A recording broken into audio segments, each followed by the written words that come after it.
ෆස් සරසවිය අත්දැකීම ඇත්තටම ඉතින් ගොඩාක් ආසාවෙන් තමයි ආවේ. අද නම් ආවේ ඉන්වයිට් කෙනෙක් විදියට ෆුල් එන්ටර්ටේනින් ඇක්ට්ස් එක බලලා අපේ අවෝඩ් විනිං ආටිස්ලා ඇක්ට්‍රසස්ලා කොම් බලලා ඒ සතුට එක්ස්පීරියන්ස් කරන්න තමයි අද ආවේ.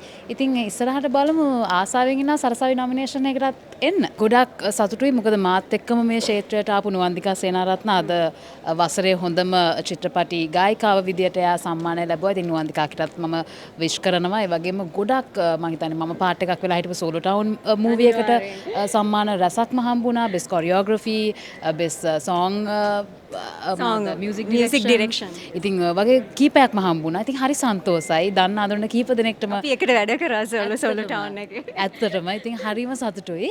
ඒකෙන් හින්දා මේ අද ඇත්තටම ලස්සන සම්මාන වලගේ එක්ස්පීරියන්ස් කරන තාම යනවා.